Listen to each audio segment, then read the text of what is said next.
యేసే పరిష్కారము అనుదిన Bible study కార్యక్రమం ప్రేక్షకులందరికీ మన ప్రభువును ప్రియరక్షకుడు అయిన యేసుక్రీస్తు వారి అత్యున్నతమైన నామమున వందనాలు.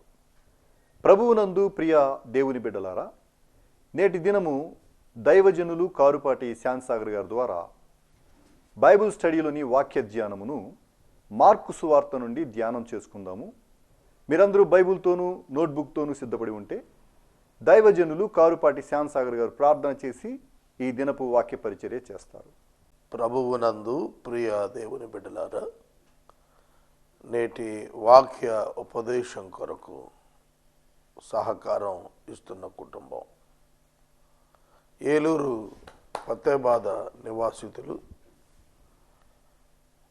కీర్తిశేషురాలు శ్రీమతి ఎర్రగుంట సరోజిని గారు, మా తల్లిగారు జ్ఞాపకార్థం మా నాన్నగారు కారుపాటి జర్మియా స్వామిదాసు గారు సహకారాన్ని ఇస్తున్నారు.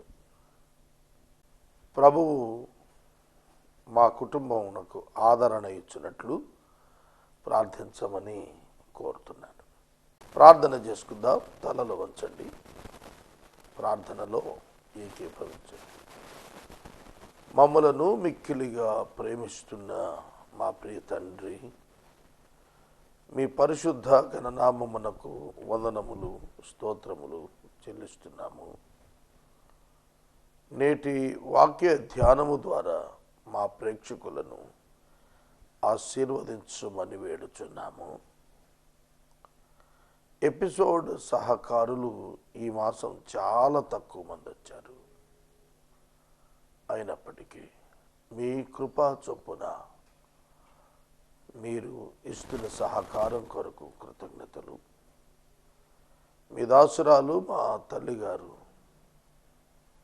సరోజిని గారిని మీ సన్నిధికి తీసుకుని ప్రభు 5 మాసాలు గడిచాయి. మీ కృప మా కుటుంబానికి ఇచ్చి 5 మాసాలు కాపాడారు. కృతజ్ఞతలు. మా తండ్రి గారికి ఆరోగ్యం ఇవ్వండి, దీర్ఘాయుష్, నెమ్మది, శాంతి దయచేయండి. మా కుటుంబాలన్నింటినీ ఓదార్చండి. నేటి వాక్య ధ్యానం ద్వారా మమ్మలను బలపరచండి. యేసు నామమున ప్రార్థిస్తున్నాము తండ్రి, ఆమెన్. ప్రభువునందు ప్రియ దేవుని బిడ్డలారా, దయచేసి మీ పరిశుద్ధ బైబిల్ గ్రంథాన్ని తెరవండి. మార్కు శుభవార్త 15వ అధ్యాయము. మార్కు శుభవార్త 14వ అధ్యాయము 26వ వచనము నుండి దయచేసి వాక్యాన్ని గమనించండి.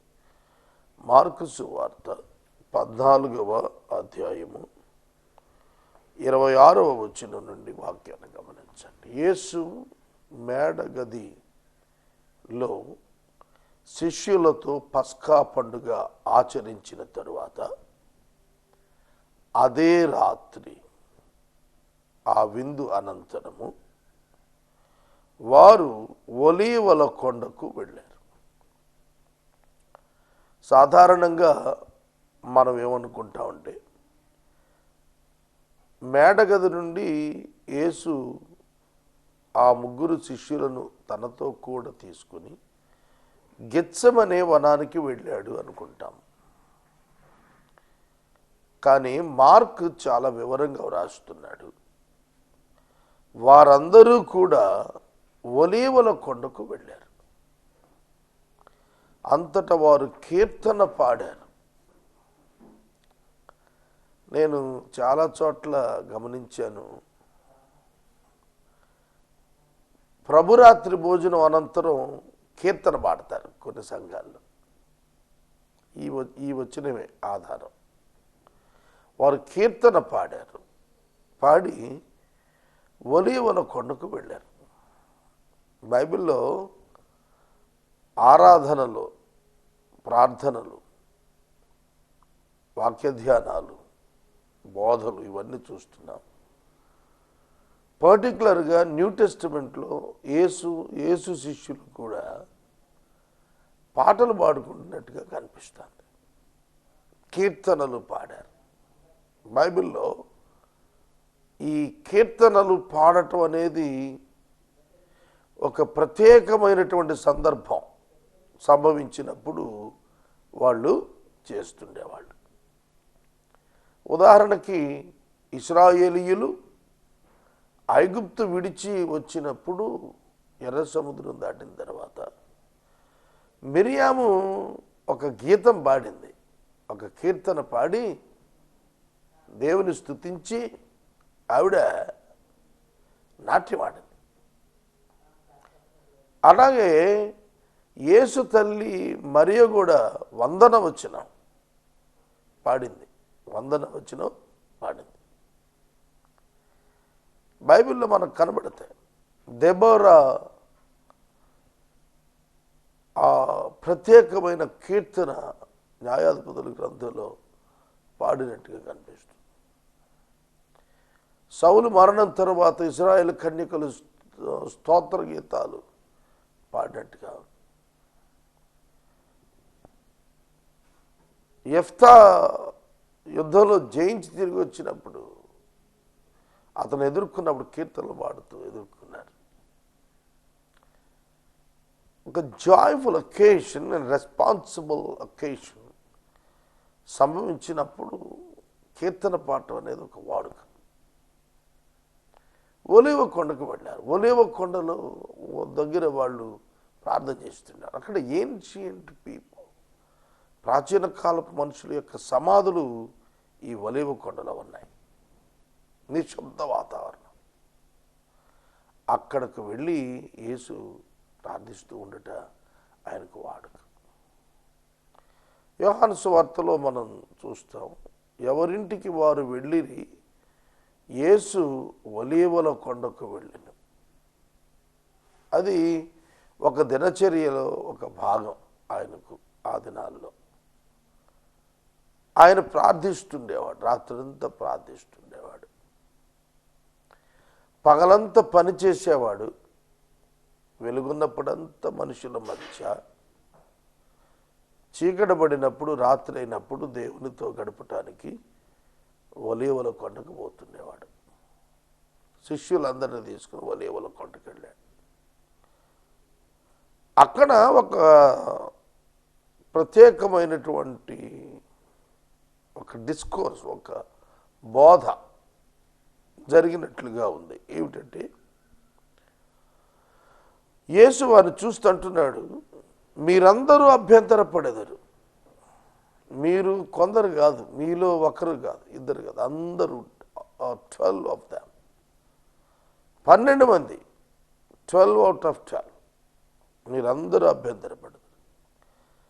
గొర్రెల కాపరిని కొట్టుదును, గొర్రెలు చెదిరిపోవును అని వ్రాయబడి ఉన్నది కదా.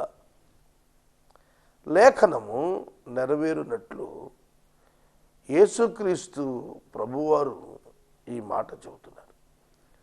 గొర్రెల కాపరిని కొట్టుదును, గొర్రెలు చెదిరిపోవును అని రాయబడి ఉన్నది కదా. నేను లేచిన తర్వాత మీకంటే ముందుగా గలిలయలోనికి వెళ్ళెదను అనెను. ఈ మాట ఏమైనా వాళ్ళకి అర్థమవుతుందా? యేసు ప్రభువు చెప్పినటువంటి ఈ మాట వారు గ్రహించారా? ఇది మనం ఆలోచించాలి. మీరు నా విషయమై అభ్యంతరపడెదరు అనేది గ్రహించారు. ఉదాహరణగా మనకు తెలుస్తోంది ఏమిటంటే, పేతురు అందరూ అభ్యంతరపడినా నేను అభ్యంతరపడను అని చెప్పాడు. అందరూ అభ్యంతరపడినా నేను అభ్యంతరపడను అని ఆయనతో చెప్పాడు. కాబట్టి అభ్యంతరపడతారు అనే పదం అర్థమైంది. ఆ తర్వాత మాట అర్థమైందా? గొర్రెల కాపరిని కొట్టుదును, గొర్రెలు చెదిరిపోవును అని వ్రాయబడి ఉన్నది అనే పదం ఏమైనా అర్థమైందా? అర్థమైందా అన్నప్పుడు, అర్థమై ఉంటే వాళ్ళు వెంటనే రెస్పాండ్ అయ్యేవాళ్ళు. ఆ కాన్సెప్ట్ మీద వారేమి రెస్పాండ్ అవ్వాలి. గొర్రెల కాపరిని కొట్టుదును, గొర్రెలు చెదిరిపోవును. జకర్యా గ్రంథం 13వ అధ్యాయం 7వ వచనంలో జకర్యా చెప్పిన ప్రవచనం. ఖడ్గమా గొర్రెల కాపరి మీద పడు, గొర్రెలు చెదిరిపోవునంటాడు. యేసుక్రీస్తు ప్రభువు యొక్క జీవితంలో సంభవింపనయున్న అనేక సంఘటనలు ప్రవచనములుగా లేఖనాలలో ముందస్తుగానే చెప్పబడ్డాయి. వాటిని యేసుక్రీస్తు ప్రభు స్వయంగా కోట్ చేస్తూ వచ్చాడు. ఇది నా జీవితంలో జరుగుతోంది అని. రెండవ మాట మనం చూస్తే, గొర్రెలను కాపరిని కొట్టుదును, గొర్రెలు చెదరిపోవును అని వ్రాయబడింది కదా. అయితే కదా వెంటనే మళ్ళా అయితే నేను లేచిన తరువాత మీకంటే ముందుగా గలిలయలోనికి వెళతాను. ఇదేమిటి? నేను లేచిన వెంటనే అంటాడు ఏమిటి? ఏమిటి లెగటం అంటే ఏమిటి? నేను లేచిన వెంటనే అన్నాడు లెగటం అంటే ఏంటి? But after I am raised up I will go before you to Galilee. నేను లేచిన తరువాత అనే పదం ప్రభువు చెబుతున్నప్పుడు గొర్రెల కాపరి మీద ఖడ్గం పడుతుంది అంటే ఫిజికల్ డెత్. నేను లేచిన తరువాత అనే పదం రిజరక్షన్ గురించి రాశాడు, పునరుద్ధానము గురించి రాశాడు. నేను శారీరక మరణం పొందుతున్నాను, మరలా నేను శారీరకంగా పునరుద్ధానాన్ని చెందుతాను. ఇది ప్రభు వారి మధ్యన చెప్పాడు. నా నిమిత్తం అభ్యంతరపడెదరు అనే పదం అర్థమైంది, కానీ ఆ తరువాత మాటలు వారికి అర్థం కాని. అర్థమైతే ఈ మాటలు చెప్పేవాళ్ళు, ప్రత్యేకంగా దీని మీద కామెంట్ చేసేవాళ్ళు. అలా ఉండిపోయారు వాళ్ళు. పేతురు అంటున్నాడు, అందరూ అభ్యంతరపడినా నేను అభ్యంతరపడను అని ఆయనతో చెప్పాడు. పేతురు చాలా సెల్ఫ్ కాన్ఫిడెంట్, తను చాలా నిశ్చయతను కలిగిన వాడు ఉంటాడు. అందుకే అంటున్నాడు, ప్రభువా వీళ్ళందరూ అభ్యంతరపడినా నేను మాత్రం అభ్యంతరపడ్డా. శిష్యులు లెండి మనము ప్రభువుతో కూడా చనిపోవుటకైనా వెళదాం అని చెప్పుకున్న సందర్భం ఉన్నది. అయితే పేతురైతే కనుక నేను అందరూ అభ్యంతరపడినా అన్నాడు. దానికి యేసుక్రీస్తు ప్రభు వెంటనే చెప్పారు, నీవు నన్ను చూచి అభ్యంతరపడుతున్నావా? నేటి రాత్రి కోడి 2 మారులు కూయక మునిపే నీవు నన్ను ఎరుగనని ముమ్మారు చెప్పెదవని నీతో నిశ్చయముగా చెప్పుచున్నాను అనెను. కోడి 3 మార్లు కూయటం కాదు, 2 మార్లే. దీన్ని మరొక చోట సువార్తల్లో కోడి కూయక మునుపు నీవు నన్ను ఎరుగనని ముమ్మారు బొంకెదవు అని ప్రభు అతనితో చెప్పారు. ముమ్మారు బొంకటం, 3 సార్లు అబద్ధం ఆడతావు. కోడి కూయక మునుపు, కోడి కూయక మునుపు 3 సార్లు బొంకుతాం. సహోదరుడా, సహోదరి, యేసు ఆ రాత్రి ఏమేమి సంభవిస్తాయో చెప్పేస్తున్నారు. దీన్ని ఏమంటారు?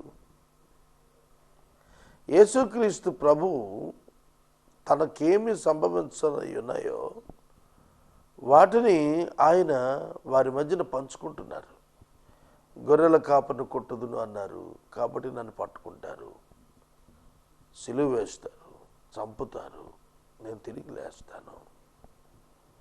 ఇవి రాబోయే 3 దినాల్లో జరగబోతున్నాయి ఇవన్నీ కూడా. తర్వాత పేతురు విషయంలో పేతురు అదే రాత్రి 3 సార్లు అబద్ధం ఆడబోతున్నాడు యేసుని గురించి అభ్యంతరపడి. అనేది ఆయన వారికి తెలియజేశాడు.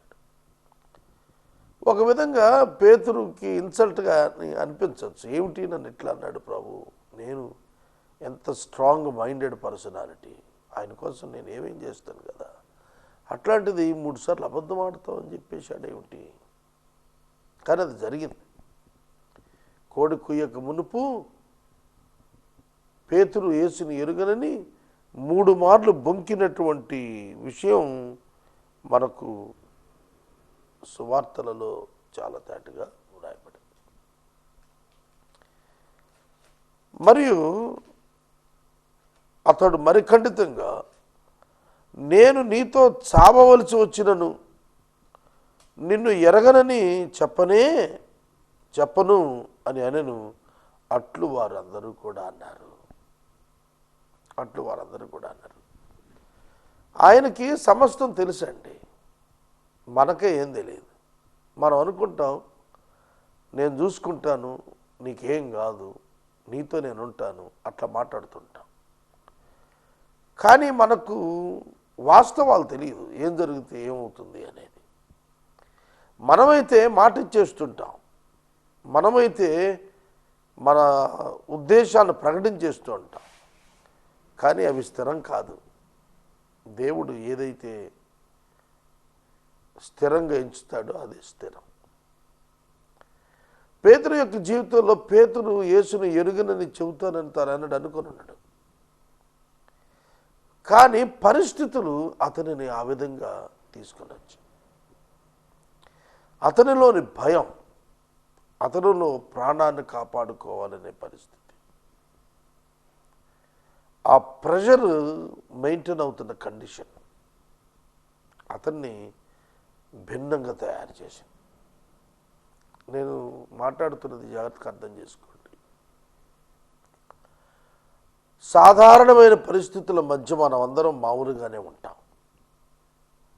సాధారణంగా సంతోషంగా, ఉల్లాసంగా, స్నేహపూరిత వాతావరణం, మనమందరం సాధారణంగానే ఉంటాం. కానీ ఒక విపత్తుతో కూడిన పరిస్థితి మీద పడినప్పుడు మన సహజత్వం బయటకు వస్తుంది. మన మానవత్వం సంపూర్ణంగా డామినేషన్లోకి వచ్చేస్తుంది. అక్కడ మనం ఆధ్యాత్మికంగా ఎదిగిన వారం అయితే దాన్ని రెసిస్ట్ చేయగలుగుతాం. కాబట్టి పరిస్థితులను బట్టి మారిపోతుండేటువంటి ఆధ్యాత్మిక భక్తి, పరిస్థితులను బట్టి చెదిరిపోయేటువంటి మనస్తత్వం, అది గొప్ప మనస్తత్వం కాదు. పరిస్థితులు ఏమున్నా మించి దాన్ని దాటి ఆధ్యాత్మికంగా నిలబడగలుగుతుందే అది స్థిరమైనటువంటిది. చంచలంగా ఇటు అటు కొట్టుకులాడేది నిజమైన భక్తి కాదు. అంత వాతావరణం బాగున్నప్పుడు, అన్నీ అనుకూలంగా ఉన్నప్పుడు మనం ఎన్నెన్నో కబుర్లు చెబుతాం. అది సంపూర్ణత కాదు. విపత్కర పరిస్థితుల్లో ఆపద మీద పడినప్పుడు మనం తీసుకునే నిర్ణయం వాక్యానుకూలంగా ఉన్నప్పుడే మనము ఆత్మలో బలపడిన వారము అనేది మనం గ్రహించగలుగుతాము. పరిస్థితులను బట్టి అబద్ధం ఆడేస్తూ, పరిస్థితులను బట్టి పారిపోతూ, పరిస్థితులను బట్టి మాట తప్పుతూ, పరిస్థితులను బట్టి పాపంలో పడిపోతూ, ఈ విధంగా ఇటు అటు కొట్టుకుపోయే చుక్కాని లేని నాబవలే విశ్వాసి ఉంటే ఇంకా ఎదగలేదు అనేది అర్థమవుతుంది. దేవుడు పేతురుని, అపోస్తలులను ఈ లోకానికి పంపాలనే ఆలోచనతోనే శిష్యులుగా పిలుచుకున్నాడు. 3.5 సంవత్సరాలు తనతో ఉంచుకొని he trained them well in scriptures. లేఖనాల్లో వారిని చాలా బలంగా పెంచాడు, చక్కగా ఎక్విప్ చేశాడు, చక్కగా ట్రైనింగ్ ఇచ్చాడు. అయితే వాళ్ళు పొందిన ట్రైనింగ్, వాళ్ళు పొందిన ఆ ఎక్విప్డ్ మెటీరియల్ బయటకు తీసుకెళ్ళి మేనిఫెస్ట్ చేయాలి, బయటకు తీసుకెళ్ళి ప్రజల ముందు చూపించాలి. అక్కడే సమస్య, అక్కడే మానవ మనసు బయటపడుతుంది. అందుకే యేసు వారి హృదయాలు ఎరిగిన వాడై ఉండి శ్రమ వస్తే తట్టుకోలేరు, పరిస్థితులు వికటిస్తే పారిపోతారు వీళ్ళని ముందే తెలిసి అన్నాడు, మీరు నా వలన వినినది మీరు పొందేటట్టుగా నేను పంపించే పరిశుద్ధాత్ముడు మీ మీదకి దిగొచ్చే వరకు మీరు మేడగదిలో వేచి ఉండండి, వెళ్ళకండి. మీరు సర్వలోకానికి వెళ్ళండి అన్న ఆ ప్రభు not now immediately but you must wait. నువ్వు వేచి ఉండు, మేడగదిలో వేచి ఉండు. ఆ మేడగదిలో పరిశుద్ధాత్ముడిని దర్శించినప్పుడు అప్పుడు బయటికి వెళ్ళు. పరిశుద్ధాత్ముడు మీ మీదకు దిగివచ్చును, మీరు శక్తి నొందెదరు అన్నాడు. ఏమిటా శక్తి? నాట్ ద ఫిజికల్ స్ట్రెంగ్త్, భౌతికమైన శరీరంలో వచ్చే శక్తి కాదు, అది ఆత్మలో శక్తి. అంతరంగ పురుషుడు బలపడటం. బాహ్య పురుషుడు అంటే శరీరం, అంతరంగ పురుషుడు అంటే హృదయం, inner man. The original man is inner man. Outer man, బాహ్య పురుషుడు అంటే మనకు కనబడుతుంది. ఒక వ్యక్తి యొక్క శరీరం నీకు కనబడుతుంది, మాట్లాడటం, వినటం, చూడటం, ఇవన్నీ చూస్తావు. ఇది అవుటర్ మ్యాన్, బాహ్య పురుషుడు. ఈ బాహ్య పురుషుడు సంవత్సరాలు గడిచే కొద్దీ కృషిస్తాడు, వీక్ అయిపోతాడు. ఒకప్పుడు యవనస్తులుగా ఉన్నప్పుడు పరుగులు పెట్టేవాళ్ళం, ఇప్పుడు పరిగెడతామా? పెద్దవాళ్ళం అయిపోయాం. వృద్ధులు అయిపోయిన తర్వాత చిన్నప్పుడు వాళ్ళ శరీరం సహకరిస్తుందా? ఇది కృషిస్తుంది. బాహ్య శరీరం కృషిస్తుంది, అంతరిస్తుంది. కానీ అంతరంగ పురుషుడు ఉన్నాడే, దినదినానికి వృద్ధి చెంది బలాఢ్యుడైపోతుంటాడు. బాహ్య శరీరం బలహీనమైన అంతరంగ పురుషుడు మాత్రం దినదినాభివృద్ధి చెంది బలాఢ్యుడిగా కనిపిస్తాడు. ఈ మాట గుర్తొచ్చినప్పుడల్లా నాకు ఆర్ఆర్కే మూర్తి గారు గుర్తుకొస్తాడు. ఆర్ఆర్కే మూర్తి గారు వృద్ధాప్యులు. ఆయన 4 సంవత్సరాలకు ఒకసారి బర్త్డే వచ్చేది. ఫిబ్రవరి 29 ఆయన డేట్ ఆఫ్ బర్త్. 4 ఇయర్స్కి ఒకసారి బర్త్డే వస్తుంది కనుక ఆయన 88 ఏళ్ళు బతికినట్టున్నారు. అంటే 22 ఇయర్సే ఆయనకి, 22 బర్త్డేసే ఆయన జరుపుకుంది. అందుకని ఎప్పుడు అంటాడు ఆయన, ఐఎమ్ టూ యంగ్ అంటాడు నవ్వుకోవటానికి. ఆయన చివరి సంవత్సరాల్లో పరిచర్యల నిమిత్తం మా ప్రాంతాలు వచ్చినప్పుడు చాలా శుష్కించిన శరీరం, ఎముకల గూడు, ప్యాంటు కూడా వేసి ఒకళ్ళు కట్టేవాళ్ళు ఆయనకి. అంతటి దౌర్బల్య దేహం ఉన్న శరీరం కృషించిపోయినా ఆయన్ని మోసుకొని వచ్చి కుర్చీలో కూర్చోబెట్టేవాళ్ళం, మైక్ ముందు పెట్టి కంగును మాట్లాడేవాడు. ఒక యవనస్తుడు ఎంత ఉత్సాహంగా మాట్లాడతాడు అంతకంటే ఉత్సాహంగా మాట్లాడేవాడు. ఒక యవన సేవకుడు ఎంత బలంగా ప్రసంగం చేస్తాడో దానికి 10 రెట్లు చేసేవాడు ప్రసంగం. బాహ్య పురుషుడు కృషించాడు, కానీ అంతరంగ పురుషుడు ఇంకా యవనుడిగా ఉన్నాడు, బలోపేతమయ్యాడు, బలాఢ్యుడయ్యాడు. కనుక నేను మనవి చేస్తున్నాను, మన సందర్భం ఏంటంటే పేతురు గారు అబద్ధం ఆడటం. తనైతే నేను చావనైనా చస్తాను కానీ నిన్ను ఎరగనని చెప్పను అన్నాడు. కానీ ప్రభు అంటున్నాడు, కోడి కుయ్యకు మునుపు 2 సార్లు నువ్వు నన్ను ఎరుగనని బొంకుతావు. ఎన్నిసార్లు ఒకటి చెప్పాడు, ముమ్మారు నువ్వు బొంకుతావు. అంటే ఆ ఇన్సిడెంట్స్ ఏమిటో కూడా ఆయనకి తెలుసు. కనుక యేసుక్రీస్తు ప్రభువారు అదే రాత్రి ఆయన తనకు సంభవించనున్నవన్నీ ఎరిగి ఆయన అప్పగించుకోవటానికే ముందుకు పోతున్నాడు.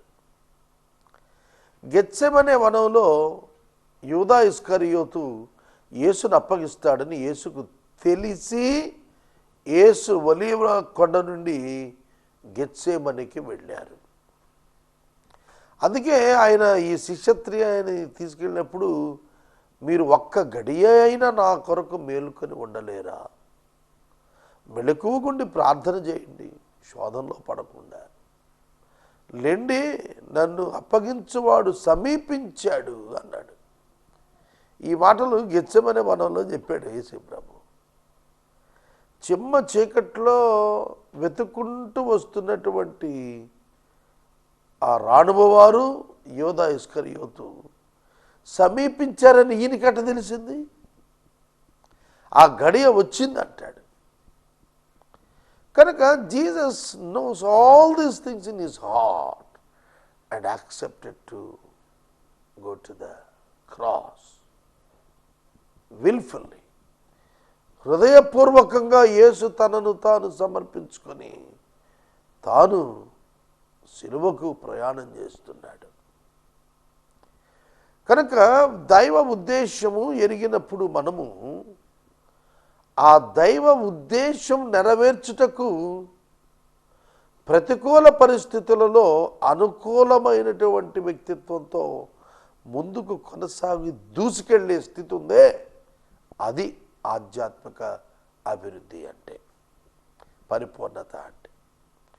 కనుక యేసుక్రీస్తు ప్రభు ఆయన గొప్పవాడు.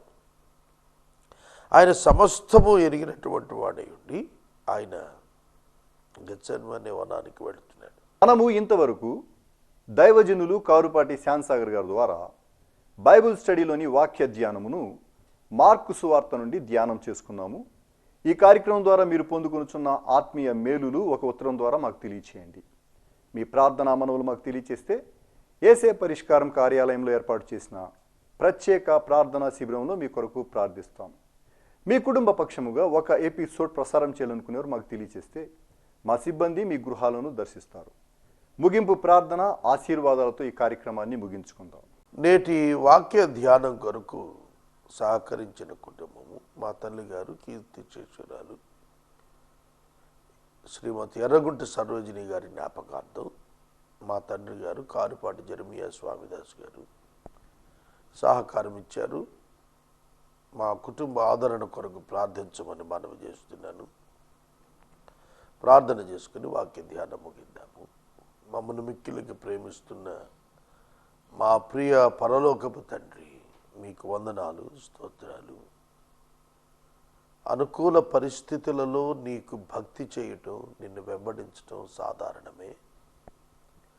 కానీ ప్రతికూల పరిస్థితులలో నిన్ను హత్తుకొని ఉండటం చిన్న విషయం కాదు.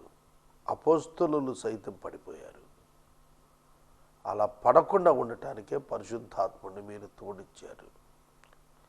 మా జీవితాల్లో కూడాను మీ ఆత్మను మాకు తోడుగా ఇచ్చారు. మీ ఆత్మను కలిగిన మేము వ్యతిరేక పరిస్థితులలో సైతము నిన్ను మేము నమ్మకముగా వెంబడించినట్లు మాకు కృప చూపుము. మమ్మను బలపరచువాని యందు మేము సమస్తం చేయగలుగుదామని నమ్ముచున్నాము.